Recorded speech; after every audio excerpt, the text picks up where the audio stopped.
The Academy Awards are going to turn 96 years old on Sunday. What are you going to get as a nice, easy-to-chew prize for Mr. Oscar? He's a very old man. He's even older than Clint Eastwood. So you need to make it as digestible as possible. And it wouldn't hurt if it tasted great, too, even if Mr. Oscar's taste buds just aren't what they used to be. Well, both the Dolby Theater and this fictional old man I've invented for this promo are located in California. And that means that they can order Sparkplug coffee. It's a Canadian company, so Sparkplug will deliver within a week to customers up here, but also to the continental United States within that same time frame of within a week. We north of the border dwellers won't even have to shell out a single loonie for shipping. And Sparkplug will be sending you the freshest, fairly traded, premium Arabica beans you're going to find in Canada. They've got all kinds of blends and roasts. Rotating seasonal blends are even in the mix, which is nice since we're slowly getting out of what's been a very mild winter, at least in this city. Not everybody wants or can handle a big jolt of caffeine in their mug, so if you prefer half calf or decaf, choose that. It's vital to know that being a member of Sparkplug's Autopilot Coffee Club will get you perks and deals that a casual non-member can't take advantage of, and you'll save money on every order. You members can customize to get orders when it suits your ingestion needs, so you won't come home after a night out in Hollywood partying after your Oscar win, or Oscar loss, and find a package on your porch that you just don't need yet. Nope, this is not a stifling Coffee of the Month club. The website is sparkplug.coffee. If you add a /HYES, then you'll be able to take advantage of our promo code. HYES will save you 20% off your next order. And if you hoard that money, maybe you can put that money into your Oscar campaign next year.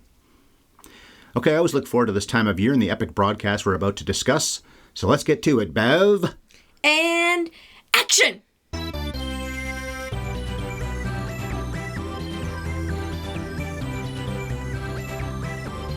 Have you ever seen? Presents our 9th annual Oscars preview. In this, our 573rd episode, we'll be talking about not just one movie, but dozens of them as we preview the 96th Academy Awards. I'm the holdover who would call it a fiction, American or otherwise, if someone said I was a Barbie doll in one of my past lives, that very big fan of Anatomy of a Fall, Ryan Ellis.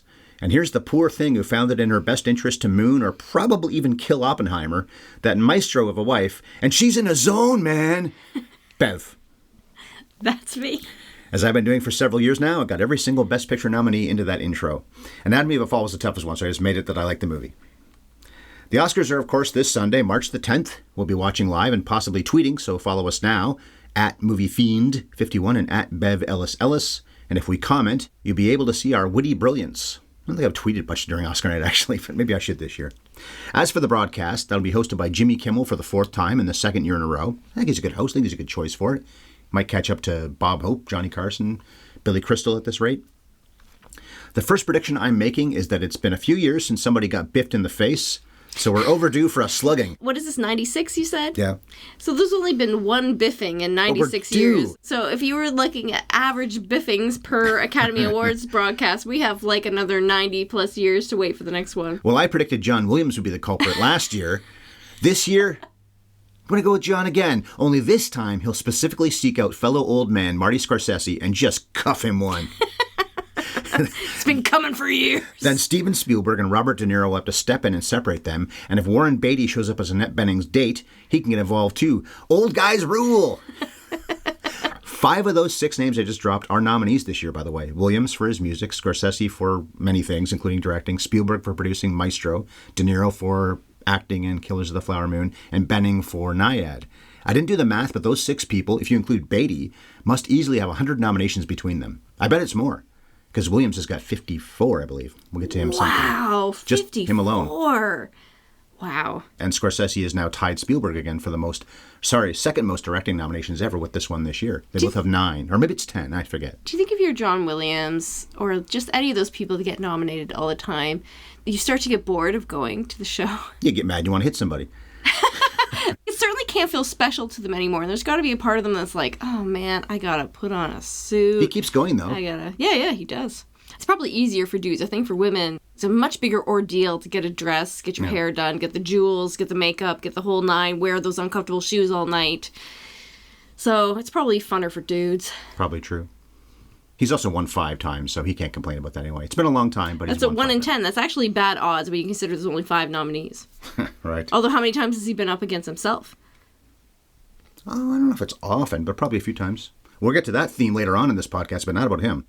All right, we've been doing these Oscars previews since 2016. There have been some good choices for the top prize during that time. Spotlight was a surprise winner, but it was also a good movie, so I'm not arguing against it or anything. And it's also our most popular podcast ever.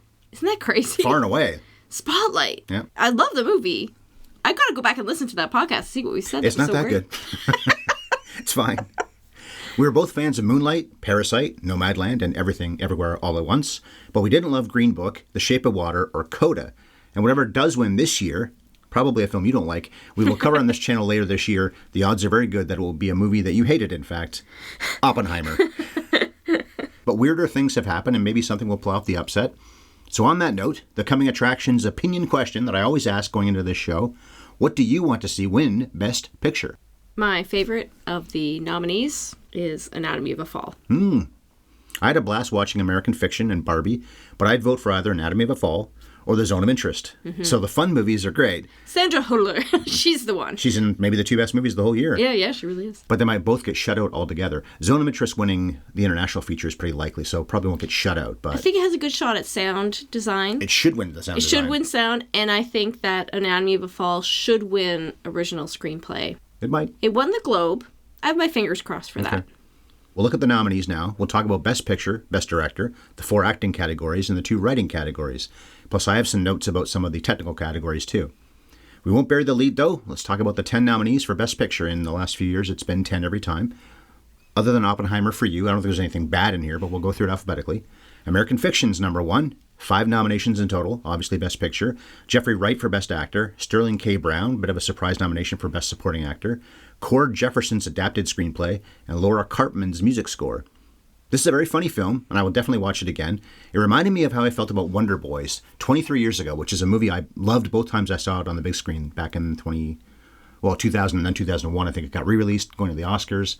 But a similar vibe I had when I watched both movies. I felt the same way, basically. Everybody's good in American Fiction, but I was really in love with Tracy Ellis Ross's performance, for a while at least. No spoilers. But yeah, this is one of my favorite flicks of 2023. Yeah, this is tied for my favorite movie of the year. I do wish it was a little less shaggy in the middle. I think it gets lost in its B stories, but it gave me, honestly, some of the biggest laughs I've had at the movies in years. There is a joke that happens near the end of the film that had me laughing so hard. I was like embarrassed. I felt silly about how I could not stop laughing. Everyone else in the theater had moved on, but I just thought it was hysterical. And I really love Jeffrey Wright's performance. And we'll talk about him and Brown when we get to the separate acting categories more specifically. We'll talk about them then. Anatomy of a Fall is number 2. 5 nominations also. Picture. Justine Triet for Best Director and for her original screenplay with Arthur Harari, Sandra Hüller for Best Actress, and Laurent Senechal's editing. This is in my top 5 of the entire year, maybe number 1 or 2, I guess. I didn't really do a top 10. It's such a good mystery. It's almost a nail-biting thriller. It's not something I'll watch 5 times in the next 10 years, probably, but I respected it so much and loved that it was rewarded with this many nominations. Although France didn't submit it for Best International Feature, the movie they chose didn't even get nominated, but this probably would win if it was a candidate or Zone of Interest, which will probably actually win. But they'd be head-to-head, and now it's pretty much a walk, I think, for Zone of Interest. I wonder if it's because, A, there's very little French language spoken in the film, and when the French language is spoken, it's in the courtroom, and it's almost antagonistic because it's not her first language. Right. Hard to explain until you've seen the film, but there is something contentious about speaking French in the film.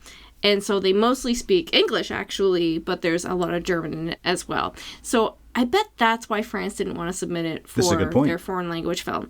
This is the film that, for me personally, ties American Fiction as my favorite film of the year. And I would say this is a better movie. I loved American Fiction, but I think Anatomy of a Fall is a near perfect film.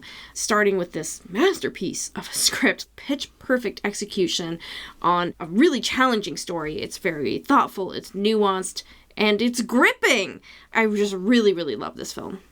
I do too, but I don't think we're going to watch it a lot in the next little while. Because that's true. How many times are you going to watch a film over? This is not a movie that you're going to want to revisit all that frequently. But that's a compliment to it as well. And the kid, I didn't write his name down. He's terrific. He terrific. Was worthy as well. And there's a dog. There's a great dog actor in it too.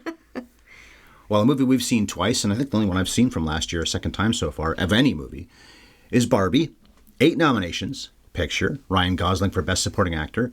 America Ferrera. America Ferrerica, isn't that what you called her once? I call her America Ferrerica. I'm sorry, I can't. I heard it once. I think I heard Amber Tamblyn call her that once. And then I've just called her that forever since then. I cannot get it out of my head. But America Ferrera for Best Supporting Actress, Greta Gerwig and Noah Baumbach's adapted screenplay, because it's based on a toy. It was original at the BAFTAs, adapted here. It's not adapted from any story. I know. Yeah. But IP. The costumes are nominated, the production design is nominated, and the 2 songs, which are I'm Just Ken and What Was I Made For? She isn't up for Best Actress, but Margot Robbie is nominated for producing, and it's her 3rd career nomination, which have come in 3 different categories. She's going to maybe approach Kenneth Branagh. For the longest time, he had 5 nominations in 5 different categories. He's had more than one in some... Anyway, since. But so far, it's Best Actress in I, Tonya, Supporting Actress in Bombshell, and producing this. We'll get to the controversy at the end of my little bit here, because you can take more. I'm going to end this and go with it. I know you want to. Barbie disproved that go woke, go broke adage. It was the biggest movie of the year, and number 2 wasn't even close.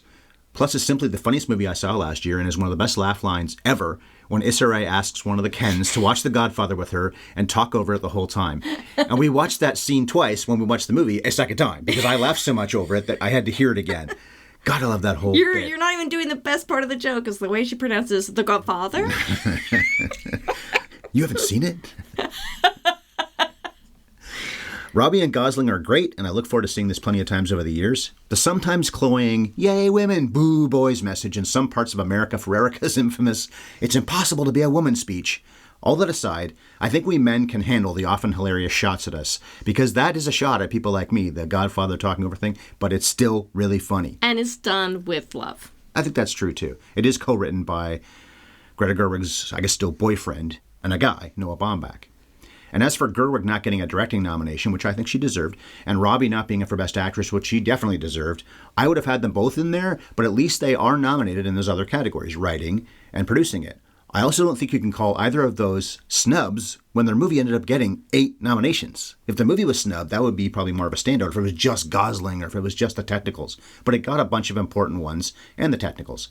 Okay, so the controversy. Everybody just needs to calm down. This is a movie that never gets any nominations. Yeah. It's a straight comedy. It's silly. It's fun. It's based on IP. It's just not Academy material. But it was such a cultural juggernaut that it would have been silly for them to not nominate for Best Picture, kind of like how Top Gun Maverick got nominated last year. Nobody for 1 minute thought that it was going to win. It was the Academy's way of saying, bravo, you really got people's asses in seats this year. You made a fun movie that was universally liked, but it's just not the kind of movie that the Academy awards. Margot Robbie, I'm sure that she was number 6. If there were 6 nominees, she would be on there. Am I bothered she didn't get nominated? Not really. America Ferrera, I'm shocked she got nominated at all. This was surprising. Her performance is good, but I feel like I agree. There's other better work this year. And if people love that speech, well, she didn't write it. She didn't write it, and you and I are almost definitely going to cover this movie someday because there's just so much to dig into, and it's such a fun movie. And I'm going to say it now, though, a little tease. Speech, it's not that great. I agree. Yeah, it's fine. I don't agree with a lot of it, which is okay that I don't. It's good for people who are very new to the subject matter. Yeah. But it's just good. Got a little more attention than it deserved. I bet even Greta Gerwig and Noah Baumbach were like, really, guys are going gangbusters over that moment in the movie? I think, just briefly, it tries a little too hard to do everything. It's a little bloated, and I don't think it makes the smoothest landing at the end. But this movie is so damn delightful. The sets, the songs, the performances.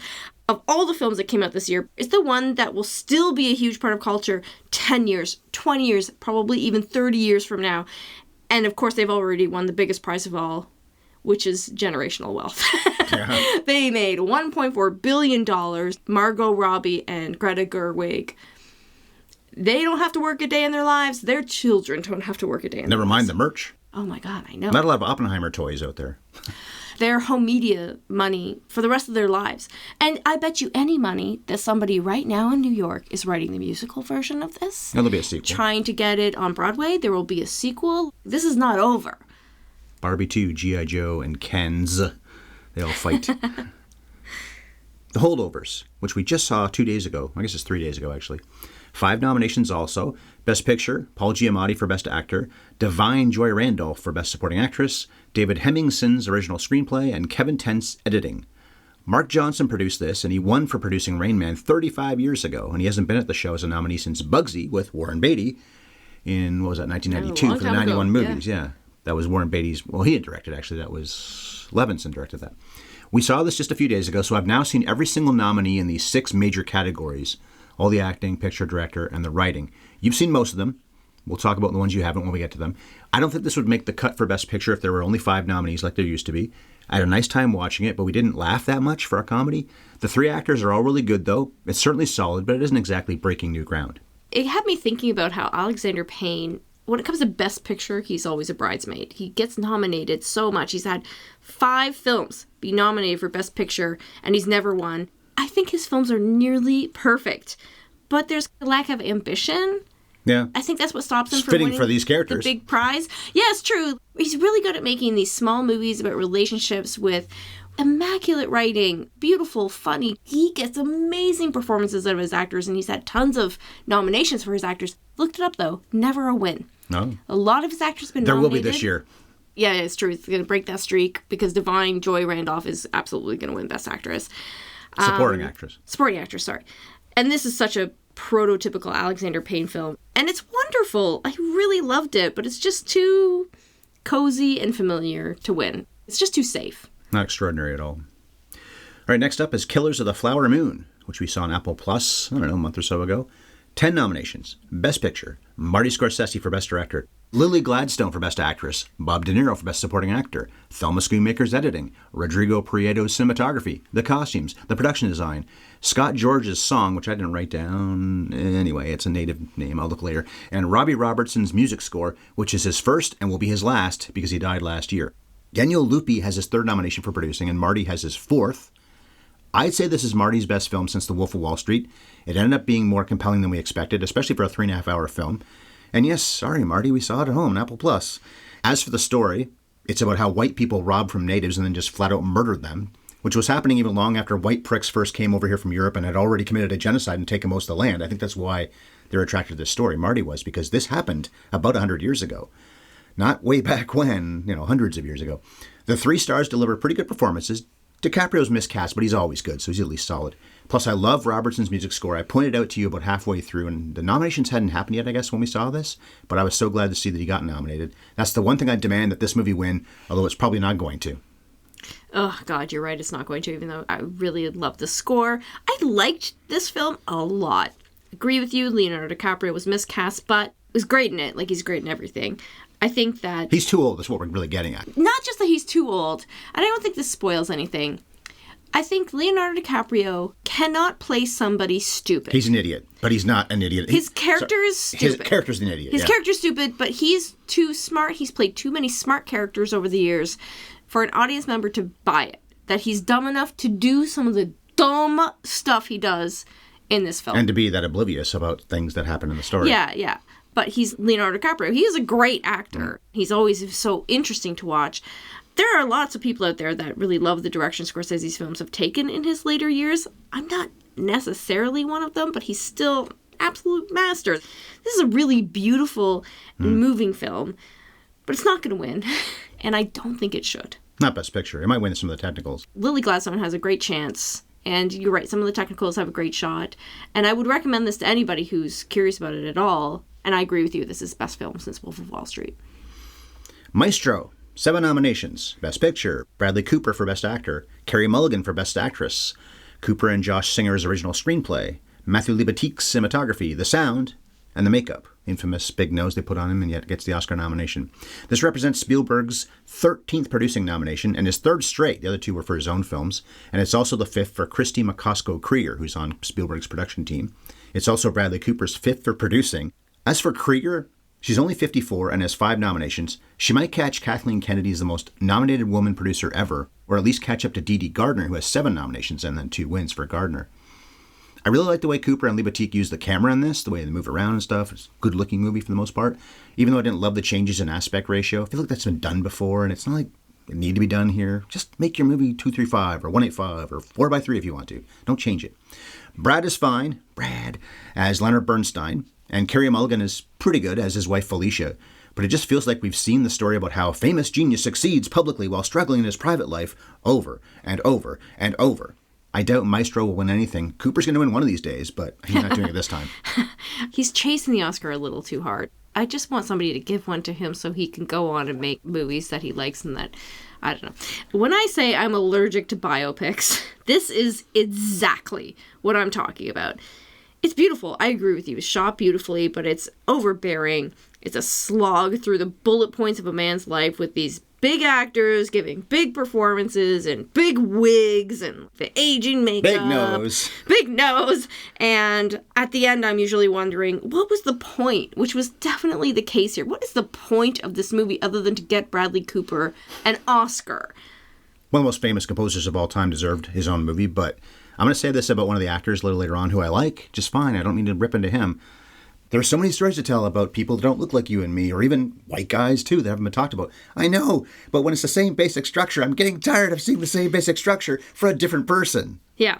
I also didn't like Oppenheimer, but I can defend Oppenheimer's place on this list, and I would never bother defending Maestro's place on this list. It wouldn't be here if there were 5 nominations, I think, or even if there were less than 10. Or if they didn't have a massive campaign and all the goodwill that Bradley Cooper has in Hollywood. And Spielberg. And Spielberg, yeah. These are the reasons it's nominated, because it's not because people actually went to the theater and said, what a movie! Yeah, we saw it on Netflix. All right, next up is the one that's probably going to win, Oppenheimer. 13 nominations. Best Picture, Chris Nolan for Best Director and for his adapted screenplay, Cillian Murphy for Best Actor, Robert Downey Jr. for Best Supporting Actor, Emily Blunt for Best Supporting Actress, Jennifer, I guess it's Lame, L-A-M-E, not Leme, but Lame, her editing.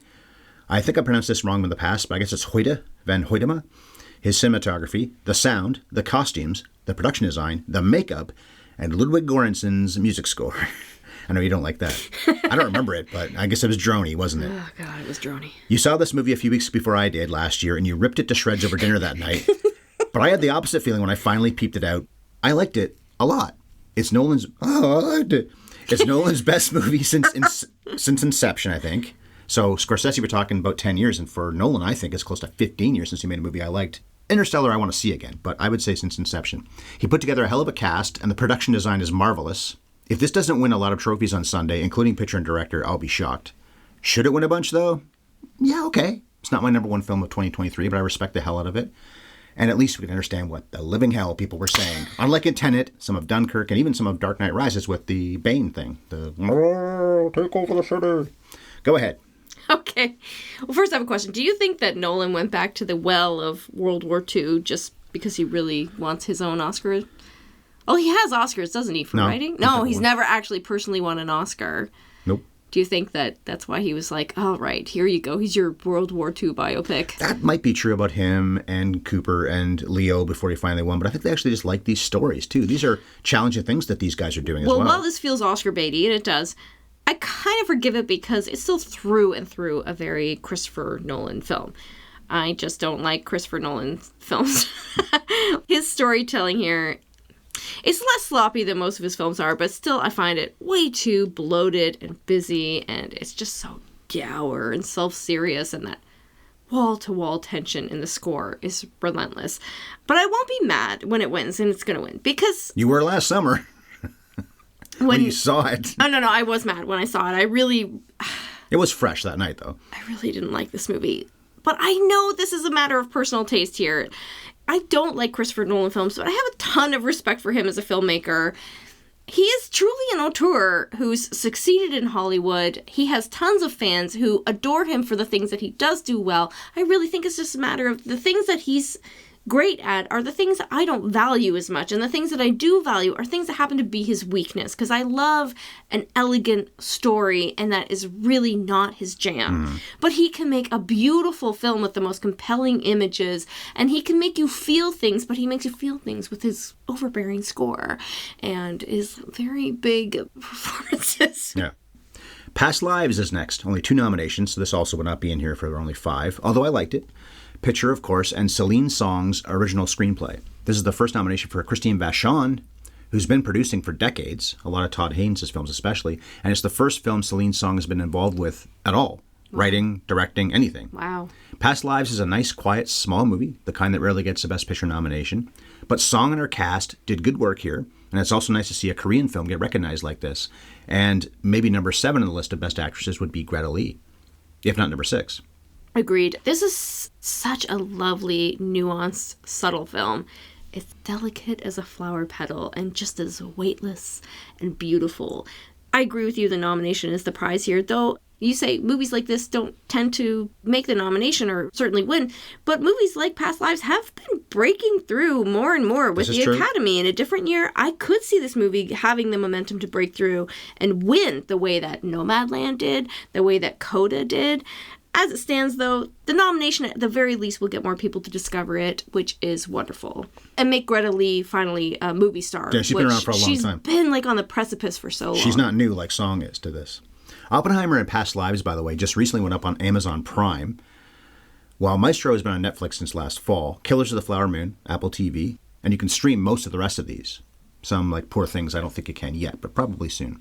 Poor Things, 11 nominations. Picture, Yorgos Lanthimos for Best Director, Emma Stone for Best Actress, Mark Ruffalo for Best Supporting Actor, Tony McNamara's Adapted Screenplay, Yorgos Mavropsaridis, I think that's his name, his editing, Robbie Ryan's cinematography, that name's easy, the costumes, the production design, the makeup, and Jerskin Fendrix's music score. This is Emma Stone's first nomination for producing, so she also, like Margot Robbie, has nominations in many categories now, producing, actress, well I guess 3, and supporting actress in her career. I enjoyed the film. I just saw it not that long ago, quite a ways after when you did. But I vastly preferred The Favorite, which was the last thing Stone and Yorgos Lanthimos did together.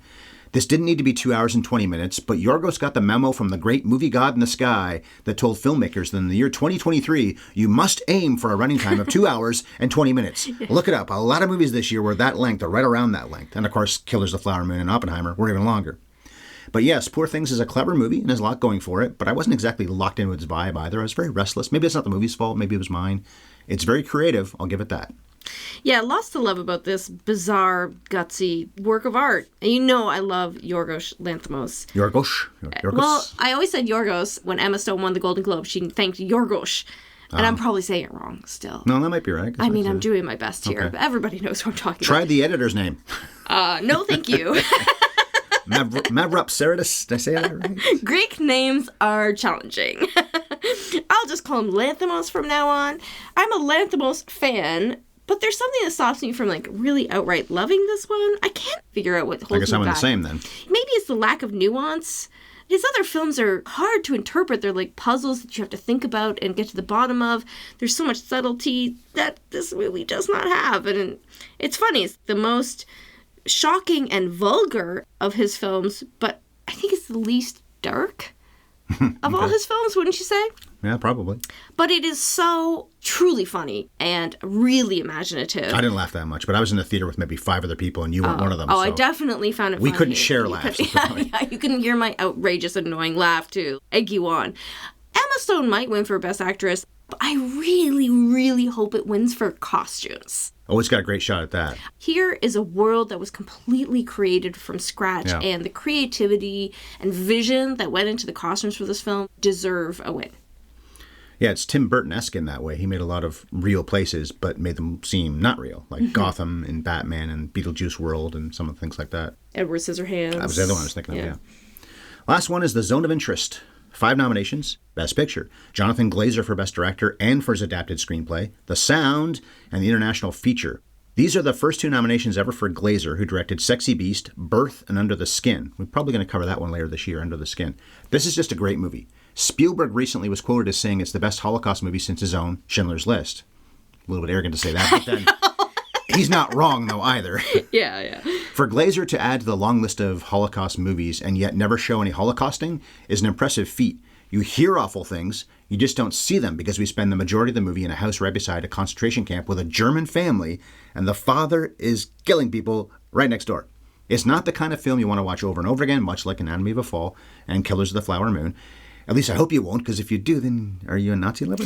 But it's quite an achievement, and it was worthy of even more than 5 nominations. I'm not going to watch it a ton of times, but if I had to pick one movie this year, of these nominees anyway, it's my favorite, wrong word, but it's the best.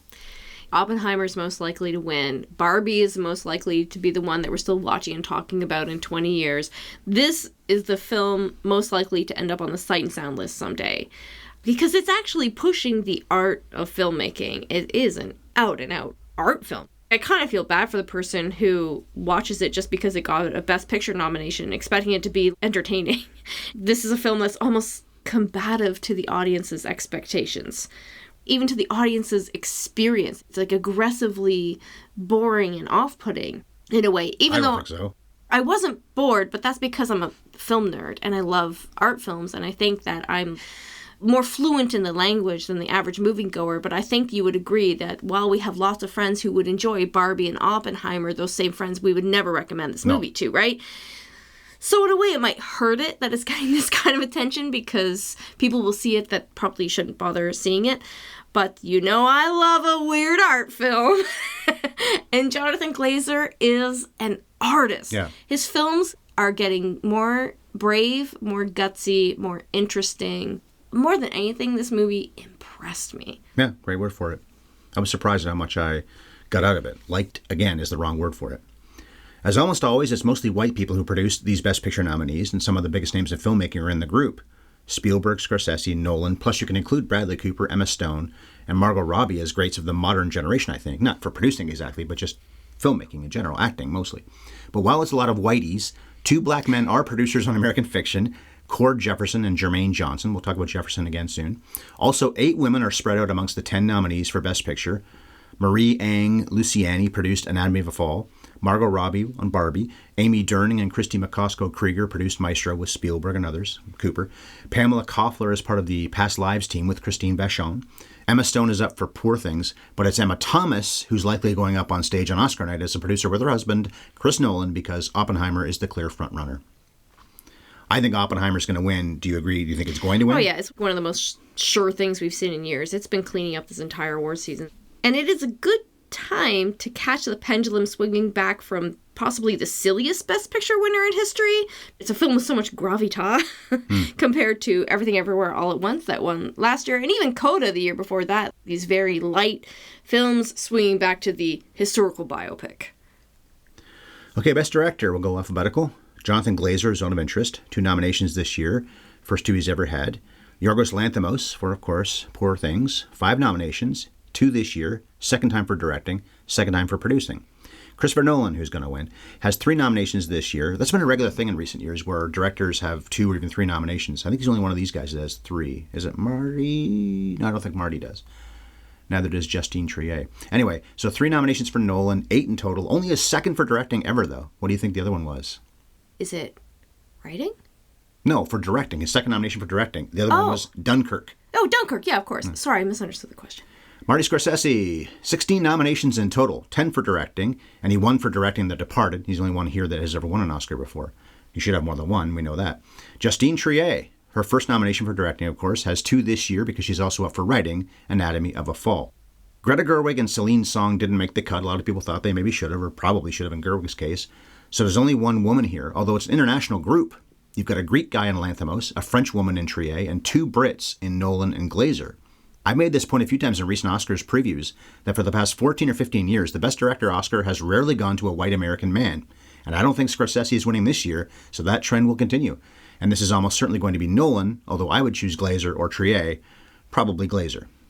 So yeah, I agree. Nolan has it. I may not like him or the film, but it's really hard for me to get mad about this. And there's truly a part of me that's so happy for all the Nolan fans because people are so passionately fond of him and his films, and I think it's going to be great for them to experience a win this year. Who would I choose? Even though I think Anatomy of a Fall is my best picture choice, and it's very adeptly directed, the screenplay is the real masterpiece. That's the award I think it deserves most. You're going A to Z then, aren't you? Well, personally for me, it's a tie between Justine Triet for Anatomy of a Fall and Jonathan Glazer for Zone of Interest. So you're going A to Z. Yeah. A to Z if you're Canadian. By the way, one thing about Nolan, we've talked about this before, even though I ranted against him a couple of years ago, quite a few years ago, when it was Tenet was coming out. My movie's not good in the theaters. People are dying of a virus, you selfish man. But we said then, I think, and certainly we've said since, maybe we covered a movie of his since, I forget, that one thing that's great is that he does mostly original content, not the Batman movies, of course, and gets these big budgets and then makes blockbuster after blockbuster after blockbuster. You could argue Tarantino's doing that, but is anybody else? Is there anyone else in the world that could make a 3-hour film about Oppenheimer? Yeah. And it would be a hit. And One of the biggest hits of the year. And his main character... historical biopic about World War II that's like 30% in black and white. And his main character is not a star. Not a big name, at least. So for this movie to make close to $1 billion... It almost got there. It almost got to $1 billion. This man is good for cinema. Barbenheimer. It was the year of Barbenheimer. All right, Best Actor. Bradley Cooper has 12 nominations, 3 this year, 4th time for Best Actor. Coleman Domingo, his first ever nomination. Cooper, of course, for Maestro, by the way. Domingo is in a movie called Rustin, which is on Netflix. That's how I saw it, but you didn't see it at all. He also plays Mr. in The Color Purple this year, and he's very good in that, too. Paul Giamatti, his second nomination ever, first time in a leading role for The Holdovers, and his first nomination since Cinderella Man 18 years ago. Cillian Murphy, who's probably going to win, although Giamatti is probably number 2, and that's cool, a comedy character, because that is not a common thing to win or even really be one of the frontrunners to win.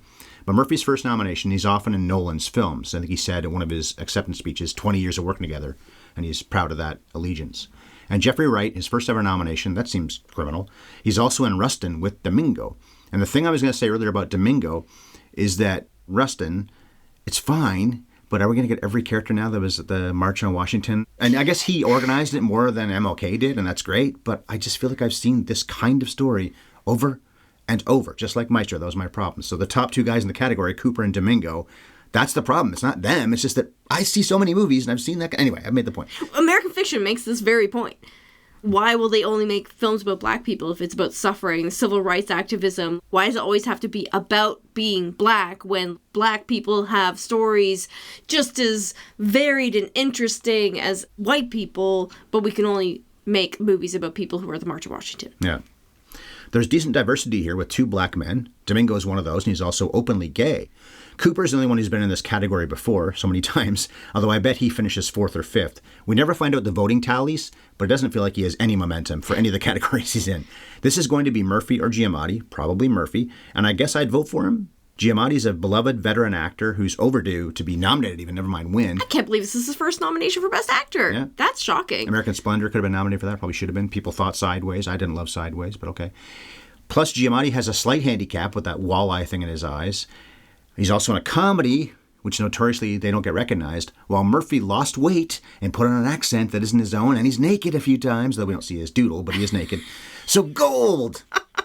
Although, I say that about comedies not being recognized, yet Stone and Divine Joy Randolph are the frontrunners for Best Actress and Best Supporting Actress, and they're both in comedies. Yeah, and The Holdovers, while it's a comedy, is... Dramedy. A dramedy. Paul Giamatti, his performance is one of his career best, but it's a very Giamatti role. Mm-hmm. So I think people are going to see that and be like, well, he's just being himself. He's not. But the part was written for him. And he's worked with Payne before on Sideways, one of his most famous leading roles for sure. So I think people are just going to see this and be like, well, there's nothing new under the sun here. Yeah. But his performance is beautiful. It's really wonderful.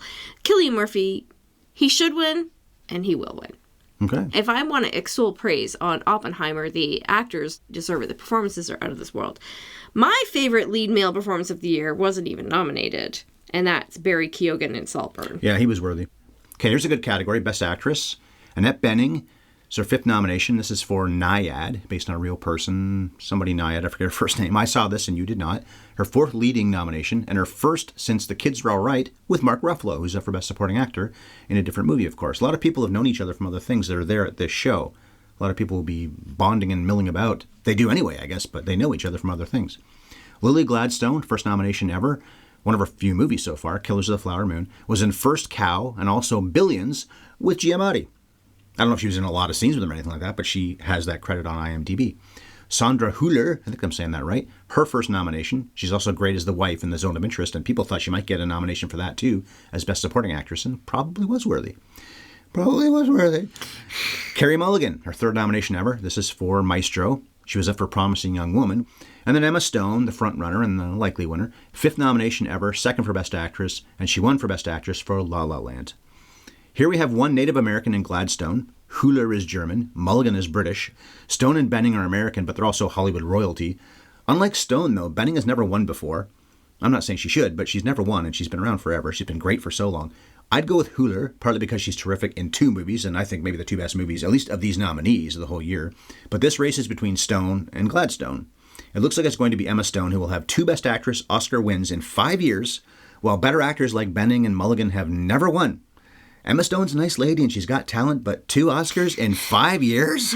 I don't think they'd give it to La La Land or give her win to La La Land if they could do it over again. She's fine in that, but really? Oscar? She's better in this. Yeah. But you didn't know that 5 years ago. So I agree with you. My favorite performance of the year was Sandra Hüller in Anatomy of a Fall. She's really grounded and natural. She managed to create a character who's controlled enough to make the ambiguity really work while still feeling very real and accessible and performing in 3 different languages. I think she gets additional points for starring in Zone of Interest as well, where she's playing a character that is completely different. So every Academy member gets to really see her range, which is truly impressive, but she's not going to win. Lily Gladstone or Emma Stone are going to win. I love Lily Gladstone in Killers of the Flower Moon. I thought there was one failure on her part, which is, it's hard to talk about without really spoiling the movie, but it was also kind of a failure in the film in general. But I'm kind of rooting for her because Sandra Hüller, my number 1 pick, she has no chance. And I think this could be the last time an actor like Lily Gladstone really gets a role like this. Sadly, that's just Hollywood.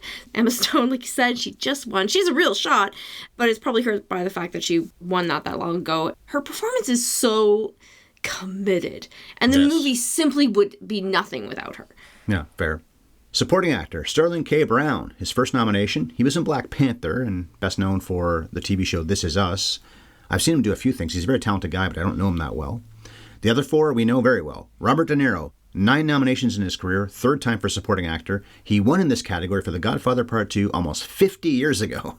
Robert Downey Jr., who's probably going to win, his 3rd nomination, his 2nd for supporting actor, and his 1st nomination since the last time he was nominated in this category for Tropic Thunder, which we watched on my birthday, laughed all over again. He's so funny in that. I know he's in blackface, but it's funny.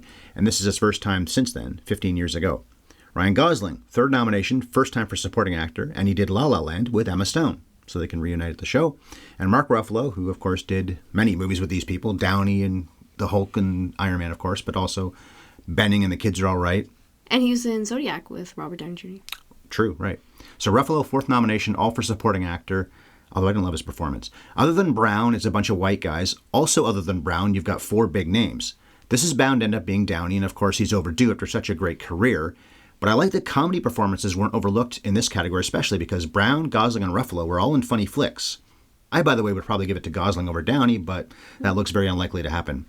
I think Gosling is even better when you see it the second time. He's great in Barbie. Yes, Robbie should have been nominated, and maybe she could win too, but if Gosling wins, that is not anti-woman. He's really great in that movie. He has the funner part. Yes. She has to carry the weight of the film. She has to be kind of the backbone, the spine. He gets to have all the fun. That's just always the case with the comic relief. He's the sidekick. He gets to have more fun.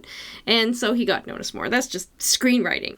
So of these nominees, Robert Downey Jr. is my favorite. He's probably going to win. He really blew me away. He's just like a shining light in this film. His charisma is working against the fact that he's a real dirtbag. Or not working against, it's like working with the fact he's a real dirtbag. He's very well cast, and I think it's the best thing he's done in a very long time. Oh, Endgame is outstanding. People thought Endgame maybe could have been a nomination. I'm with them. Okay, I like this better. But like Best Actor, my favorite performance isn't even nominated. Charles Melton in May December gave a better performance than any of these nominees. This is the only snub I'm legitimately bummed about. He was worthy. You're right. Could have been in here. Maybe should have been. I don't think I said the movies they're all in, by the way. Brown was in American Fiction. De Niro is in Killers of the Flower Moon. Downey is in Oppenheimer. Gosling in Barbie. And Ruffalo in Poor Things. Supporting actress, Emily Blunt in Oppenheimer. Her first nomination ever. She's overdue to at least be nominated, but she's been better in other movies, and she's not going to win for this. Danielle Brooks in The Color Purple. Her first nomination. Orange is the New Black. You say you know her from that. I haven't seen the show, or not in a long time at least. America Ferrerica. Her first nomination. It's in your head now, too. It's her first nomination. She was also in Dumb Money last year, which I thought was pretty solid. You haven't seen it. Don't seem like you want to. I kind of want to see it. Jodie Foster, her 5th nomination, 2nd for supporting, but her first nomination in 29 years, and she won twice for Best Actress way back when. Talk about close together, by the way, like Emma Stone. It was 88 and 91 for The Accused and The Silence of the Lambs. Both fully deserved, though. Especially the second one. Yeah, but The Accused, she's amazing. And then Divine Joy Randolph, who's going to win her first nomination. She's also in Rustin with Domingo and Wright. Here's our diversity. We've got 2 black women, and Ferrera is of Honduran descent, although appropriately, America was born in America. Jodie Foster is the only one who's been nominated before, although I wouldn't be surprised if she ended up 5th of the 5. We never find that out, of course. Randolph is about as sure a bet as there is for any category this year. If she wins, she'll be the 10th Black Best Supporting Actress winner ever, and the 8th to win the award since 2006. It's also nice that Brooks is in here because she effectively represents the entire Color Purple cast. Several of them could have been nominated. Taraji P. Henson, Coleman Domingo was great as Mr. Even Fantasia Barrino she was wonderful in the lead role as Celie, but none of them were. So it's just from that big movie. Well, it wasn't really that big in the end. It was big on Christmas Day and then petered out. We saw it for free on Crave pretty fast, and we definitely enjoyed Color Purple. I like the original better, but the only nomination for the entire movie is for Danielle Brooks. So, like Best Actor, I feel that the frontrunner is also the best performance here. Divine Joy Randolph is wonderful in The Holdover. She's really grounded and subtle, and she feels like the bedrock that film is built on.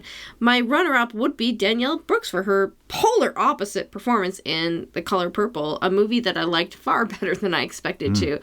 Next time you're in the mood for a musical that's just fun all around. After you see Barbie again. After you see Barbie again. It's a musical too. No, it sure is pretty musical. Sort of. I just enjoyed The Color Purple so much more than I thought I would. She's in the Oprah role, by the way, for those who don't know. Which was also nominated for Best Supporting Actress for that part. Danielle Brooks, that woman is like a fire hose of charisma. She's great in that movie. She just had more fun than Oprah did, especially after the bad thing happens to her. And as I recall, Oprah gets to play, or has to play it, beat down the rest of the time. But Brooks has a scene where she gets to be Sophia again, which I don't think Oprah got. Incidentally, the Screen Actors Guild Awards happen after we record this episode, so we can't take advantage of that knowledge. Not that they match up to the eventual Oscar winners all that often anyway. Apparently in recent years has not been that much of a predictor. But there's always a surprise, though. I think the two supporting people are going to be Downey and Randolph, and Downey's been giving great speeches, so we'll get to enjoy that for sure. I think she has, too. I've been hearing that she's been giving him. She's winning everything that she's nominated for, even more than he is.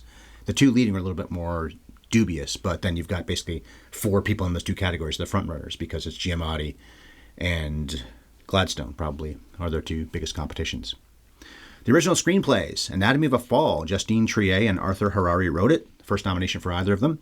The Holdovers, David Hemmingson, his first movie script, is that right? That's what I've got down here. He's written for TV for nearly 30 years. Maestro, Josh Singer, won for Spotlight. Bradley Cooper has his second writing nomination. He was nominated for A Star is Born. May December, which I didn't love. The only nomination this movie got was for this. Sammy Birch and Alex Mechanic, I guess that's how you say that name. Spelled the same as the word, except for the last letter is a K rather than a C. This is the first movie either has ever written. And Past Lives, I already said this, Celine Song's first nomination, and it's also her first movie, period. Maestro is not going to win, so we're looking at a fresh face winning a screenwriting trophy this year. We've got 3 women. Most of them are brand new to making movies at all, not just getting nominations. Anyway, I'm rooting for Anatomy of a Fall, but I like Song's Past Lives script a lot too. Watch it go to The Holdovers, which is perfectly fine, but not award caliber. Well, Anatomy of a Fall won the Globe. I don't really have much use for the Globes. You know, the only film I feel truly doesn't belong here is Maestro. Other than that, I'd be happy to see any of them win. I am rooting for Anatomy of a Fall. I would not be happy to see May December win. I don't think it works that well, but it does have the second funniest line of the year after the Godfather thing with Issa Rae, and that is the Julianne Moore thing when she opens up the fridge. It's also the music cue. That's a big part of it. Dramatic music cue. I forget the exact line, but it's been so long since we don't saw have it. enough hot dogs. I think we need more hot dogs. Yeah. Cut to the grill, and Charlie Melton is barbecuing, 700 hot dogs. So yeah, I would pick Anatomy of a Fall, and I think it probably will win. Fingers crossed. Adapted Screenplay. American Fiction, written by Cord Jefferson, the director. 2 nominations this year because he also produced the movie. It's the first movie he's written, directed, or produced. Barbie's up for the Adapted Screenplay. Adapted Screenplay. Greta Gerwig and Noah Baumbach. 4 nominations for her, 4 nominations for him. Oppenheimer, Nolan's 3rd time for writing, although it's his first for adapted screenplay. It's based on some book, I guess. Poor Things, 2nd nomination for Tony McNamara. He was up for the original category for The Favorite, which I've said already I prefer. And The Zone of Interest, Jonathan Glazer is new to the Oscars this year with his 2 nominations for directing and for writing this screenplay. There are 3 women in the original screenplay category, but there's only one here, and that's, of course, Gerwig, who has only directed 3 movies on her own, but she's been up for writing all 3 of them. All 3 of them have also been nominated for Best Picture. Yeah, Lady Bird and Little Women are the other 2. She did co-direct a flick with Joe Swanberg before making Lady Bird and Little Women. I'm glad to see that comedy wasn't overlooked in either of the writing categories. There are 3 laugh flicks here. I'll be rooting for The Zone of Interest, although you have to admire the creativity and the humor that went into the Barbie screenplay. I also wouldn't object to American Fiction winning. It took home the BAFTA, so that helps its chances, which is why I'm picking it to win. We can't crib from the Writers Guild Awards because they don't happen until April, way after the Oscars. Don't you think Oppenheimer's gonna win, though? Maybe. Nolan might have a threesome then. He might be joining people I think he will. the Coens and Jim Brooks and Coppola with 3 in One Night, and Wilder winning 3 in One Night. I didn't think well, maybe he will. This isn't a sure thing, but Oppenheimer just has so much momentum behind it. And as much as I love American Fiction and Barbie, their screenplays have flaws. They're just a little shaggy. Poor Things doesn't have the elegance of The Favorite, which was McNamara's previous nomination. Personally, I would give it to Zone of Interest, but that's just such a long shot. It's a real dark horse. We agree on that, though. Okay, other categories. We'll skim over some of these, but there are some very interesting notes in a lot of these categories. Cinematography. This nomination for Oppenheimer is just the second time Hoyte van Hoytema, I think I'm saying that right now, has been at the show. The other time was for Dunkirk with Nolan. It's the third time for Matthew Libatique. I think it's the second time he's been there for a Cooper movie, because I think he was nominated for A Star is Born. Rodrigo Prieto shot Killers of the Flower Moon. That guy's really good. Ed Lachman, also really good, was behind the camera for El Conde, which is on Netflix if you want to see that. And Robbie Ryan lit up Poor Things. He's also really good. They're all multiple nominees, but none of these guys has ever won before. Hoyte is probably going to win, and he's overdue. But I think I might go with Prieto for Killers of the Flower Moon if I was choosing. Editing. The only one of the 5 editors who has won any gold is Thelma Schoonmaker. She won for Marty's Raging Bull, The Aviator, and The Departed. For such a long film, Killers does have a good pace, but I don't see her winning a 4th time, not for this. If Oppenheimer has a huge night, the odds are pretty good it'll be another woman, though, because Jennifer Lane cut Nolan's picture.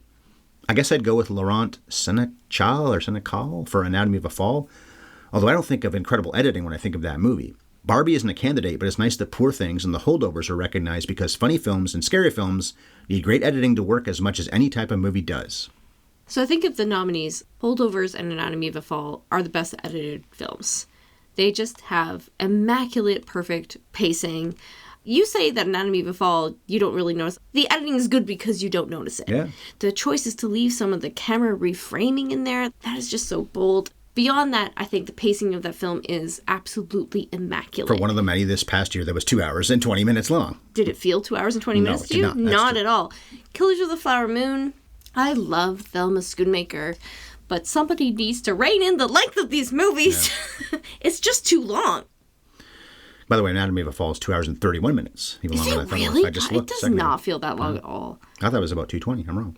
Costume design. All 5 nominees are women, except David Crossman is a co-nominee with Janty Yates for Napoleon, so we're guaranteed to get a lady on the stage for this category. We often do. Ellen Mirojnick is up for Oppenheimer, which is her first nomination after 45 years of making clothes for movie stars. I like Jacqueline Duran's chances for Barbie, and I'd vote for her. I'd love to see Barbie win for its sets, too. But this could very well be Oppenheimer. It could be Napoleon, of course. Killers of the Flower Moon is a chance. I already said I think Poor Things is...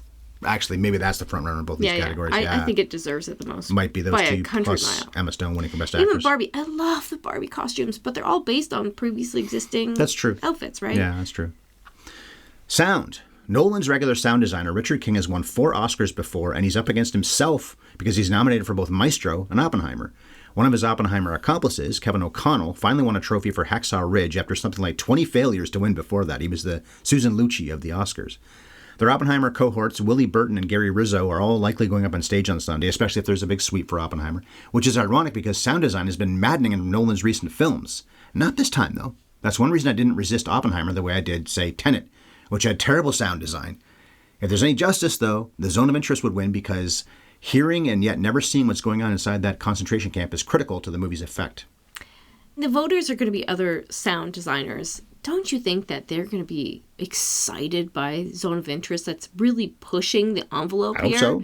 I sincerely hope so. If it doesn't win, I will be upset. All right, we talked about John Williams biffing Scorsese at the top of the podcast. His 54th nomination for music score. Well, he's got some for songs, but 5 wins, but he's not going to win for the 5th Indiana Jones flick. I don't know why he keeps getting nominated. We know that great theme because it's got to be original music, right? Anyway, his last win was 30 years ago for Schindler's List, so I stand by my prediction that he's sick of 30 years of snubs and he's going to punch somebody. I said I'm rooting hard for Robbie Robertson to win for Killers of the Flower Moon, partly because I love the band and partly because Robbie died just last August. But mostly I'd root for it because I truly love the music. But Ludwig Göransson, who won for Black Panther 5 years ago, has the inside track for his Oppenheimer music, which I know you hated. I truly hated the Oppenheimer score. Overbearing, overkill, wall to wall. When you highlight everything, you highlight nothing. Right. And when you have a film that long, you cannot build tension for the entire film. Killers of the Flower Moon had my favorite score of this year, but I also want to give props to the Poor Things score. That it was just so delightfully weird, really did something brand new, and was pitch perfect for the tone of that film. Diane Warren is nominated for the 15th time for Best Song, and this is her 7th consecutive year being up for the prize. She's never won, but I don't think her Flamin' Hot song is going to end that streak. That movie, by the way, is on Disney+. No. It's fine. Apparently it's not a true story, actually, but anyway, it's fine. At least they did give her an honorary Oscar last year. I'm Just Ken or What Was I Made For from Barbie are the two frontrunners. If Billie Eilish wins for What Was I Made For, then she and her brother Phineas would have their second Oscars in just 3 years because they won for that last Bond movie. I don't remember the name of the song or the movie. What was it? I don't know. It doesn't matter. I don't really love her breathy singing voice anyway, and a deadly serious song winning for such a funny movie feels wrong to me. In that scene, it makes sense, but I still don't love that will probably win. Still, they're going back up on stage this weekend, or Mark Ronson and Andrew Wyatt will for I'm Just Ken, and that sadly might be all that the movie ends up winning is for the song. Well, maybe the costumes and sets, but that's probably going to be Poor Things like you said, or maybe it'll be Oppenheimer if it wins everything else. Unlike you, I love Billie Eilish. I love her singing voice. I like this song, and it was a hit. It was a genuinely well-received song that got lots of radio play, and it was a part of the movie, unlike a lot of Best Song Always winners. just, yeah, big thing for me. I think maybe the one from Killers of the Flower Moon was just in the end credits. The Diane Warren song must have been because the movie was ending, and I was getting a snack and thought, wait a minute, I was watching this because it was nominated for an Oscar. I don't remember ever hearing the song, so it must have been in the end credits, and then the movie just, I wasn't listening anymore. Yeah. But yes, the two Barbie songs are part of the movie. Yeah. Big, important parts of the movie. I would also give it to I'm Just Ken over the Billie Eilish song. I agree then. But it's the Oscars, and they love things that are serious. How about this factoid?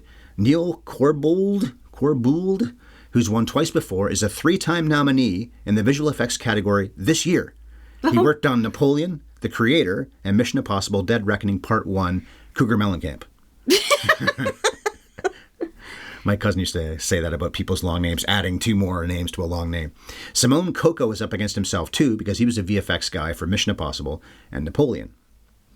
Spirited Away won Hayao Miyazaki the award for Best Animated Feature over 20 years ago, and we covered that flick several years ago, by the way, and they also gave him an honorary award in 2015. He's got a great shot at plopping more gold on his shelf this weekend because The Boy and the Heron seems to be the frontrunner for a feature-length cartoon, and you were watching that when I saw Poor Things. Yeah, I love Miyazaki. Did not love that movie. It was okay. I didn't love it either. Yeah. Spider-Man Across the Spider-Verse probably should win, which would give Lord and Miller their second Oscar because they won for Into the Spider-Verse 5 years ago. I also have to plug how much I loved Teenage Mutant Ninja Turtles, Mutant Mayhem. I'm shocked to say that, but I really enjoyed that movie, especially the casting of the 4 turtles, using young boys, to play the teenagers. I think it was a bigger snub than Gerwig or Robbie were, really, to not get nominated at all, because at least they're here at the show in other ways. Wes Anderson is up for his 8th Oscar. His Wonderful World of Henry Sugar is a candidate for Best Live-Action Short. Wes has been up for Oscars in 5 different categories, although this is the first time he's been in this category. Has he ever won? No.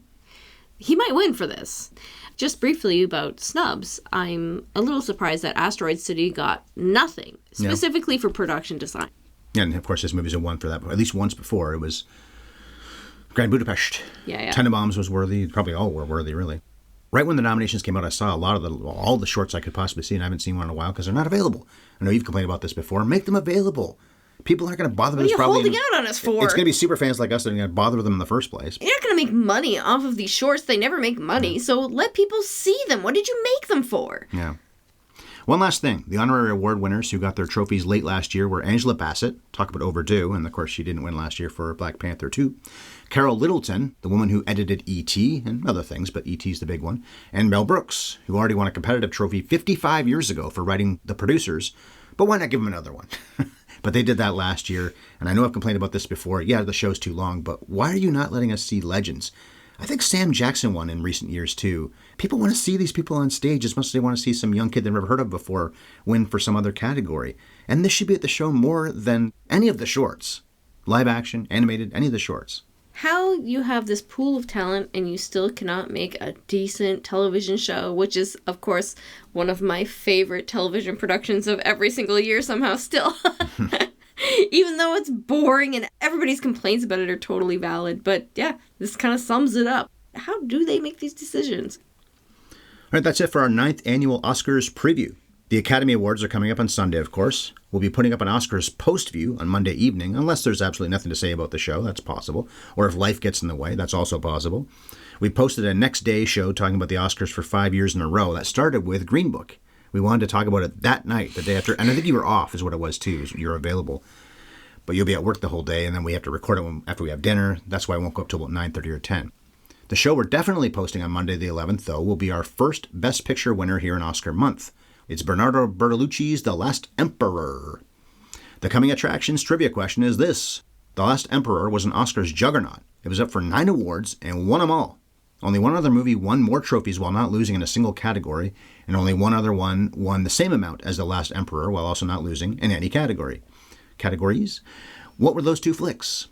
Alright, so for the answer to that question, check out next week's podcast about The Last Emperor. You already know how to find us, but let me remind you to favorite or subscribe wherever you listen, which is also where you can find our archive of hundreds of episodes that are available for free. 573. Yes. We've been at this for a long time. While you're there, leave us a rating and a review. That's a great way to support the podcast. We're both on Twitter. I'm at Bev Ellis, and Ryan is at MovieFiend51. You can also find me on Threads at Bev Ellis as well. Or you can reach us by email. Have you ever seen podcast@gmail.com. You can also find our podcast on YouTube. Our channel is at HYES Ellis. And to enjoy freshly roasted premium coffee delivered straight to you in Canada or the US, please go to sparkplug.coffee/HYES for your 20% discount. It's time to get off the stage, Bev, because we're boring. And cut.